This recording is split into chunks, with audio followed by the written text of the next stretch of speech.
जिस चीनी से भारत की मिठास जुड़ी है, वही चीनी अब दुनिया के लिए चिंता बनती जा रही है। भारत से लेकर ब्राजील तक शुगर मार्केट पर दबाव है, लेकिन सबसे बड़ा सवाल ये है कि दुनिया को चीनी देने वाला ब्राजील खुद आयात की तरफ क्यों बढ़ रहा है और एथेनॉल और बिगड़ता मौसम इसकी बड़ी वजह कैसे है। नमस्कार, मैं प्रिया श्रीवास्तव और आप देख रहे हैं न्यूज़ 18।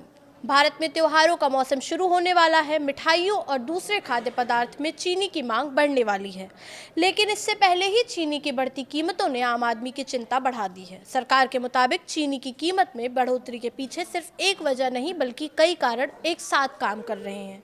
घरेलू उत्पादन अनुमान से कम रहना, त्योहारी मांग बढ़ना, गन्ने की फसल पर बीमारी और मौसम का असर, वैश्विक स्तर पर सप्लाई में कमी और कुछ जगह पर जमाखोरी, सट्टेबाजी, इन सब ने चीनी बाजार पर दबाव बढ़ाया है। इस सीजन में भारत में चीनी का उत्पादन करीब 306 लाख मीट्रिक टन रहने का अनुमान है, जबकि गन्ना उत्पादक राज्यों का शुरुआती अनुमान करीब 343 लाख मीट्रिक टन था, यानी उत्पादन अनुमान से काफी नीचे रहने की आशंका है। गन्ने की फसल पर रेड रॉट और टॉप बोरर जैसी बीमारियों का असर पड़ा हुआ है। इसके अलावा समय से पहले हुई ज़्यादा बारिश और जलभराव ने भी फसल को काफ़ी नुकसान पहुंचाया। हालांकि सरकार का कहना है कि उत्पादन अनुमान से कम होने के बावजूद देश में पर्याप्त स्टॉक मौजूद है और अक्टूबर में नए पेराई सीजन के शुरू होने तक घरेलू ज़रूरत पूरी की जा सकती है। लेकिन कहानी सिर्फ भारत तक नहीं सीमित है। दुनिया का शुगर मार्केट भी दबाव में है और इस कहानी में सबसे अहम नाम है ब्राज़ील। ब्राज़ील दुनिया में गन्ने का सबसे बड़ा उत्पादक देश है। वैश्विक गन्ना उत्पादन में उसकी हिस्सेदारी करीब 24% है, जबकि भारत करीब 16% के साथ दूसरे बड़े उत्पादक में शामिल है। लेकिन अब ब्राजील में ही चीनी की सप्लाई को लेकर चिंता बढ़ रही है। सबसे बड़ा कारण है गन्ने का इथेनॉल की तरफ बढ़ता इस्तेमाल। कच्चे तेल की ऊंची कीमतों के बीच ब्राजील में गन्ने से इथेनॉल बनाना ज्यादा आकर्षक हो रहा है, यानी जिस गन्ने से चीनी बन सकती थी उसका एक बड़ा हिस्सा अब इथेनॉल उत्पादन में किया जा रहा है। ब्राजील ने जुलाई के अंत में अनिवार्य इथेनॉल मिश्रण की दर बढ़ाकर 32% तक कर दी है।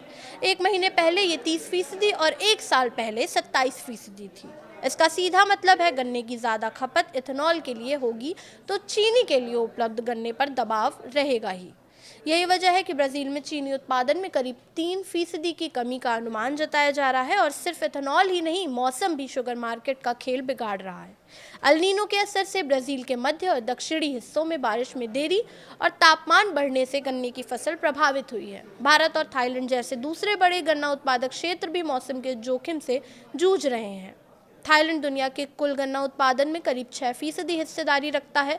वहां भी कम बारिश की आशंका ने उत्पादन को लेकर चिंता बढ़ाई है। यही वजह है कि वैश्विक बाजार में चीनी की सप्लाई को लेकर चिंता बढ़ गई है। अमेरिकी कमोडिटी बाजार में चीनी वायदा कीमतें 17 सेंट प्रति पाउंड के ऊपर बनी हुई है और मई 2025 के बाद के ऊंचे स्तरों के करीब कारोबार कर रही है। एनालिस्ट ने 2026-27 में वैश्विक चीनी की कमी के अनुमान भी बढ़ाए हैं। वहीं अगर गन्ने और चुकंदर की बुआई कम रहती है तो 2027-28 में ये दबाव और बढ़ सकता है। तो कुल मिलाकर तस्वीर साफ है।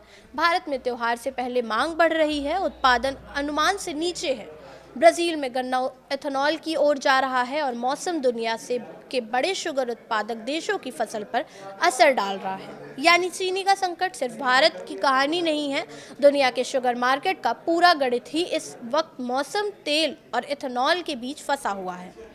फिलहाल इस वीडियो में इतना ही। ऐसे ही और वीडियोस के लिए देखते रहिए न्यूज़ 18।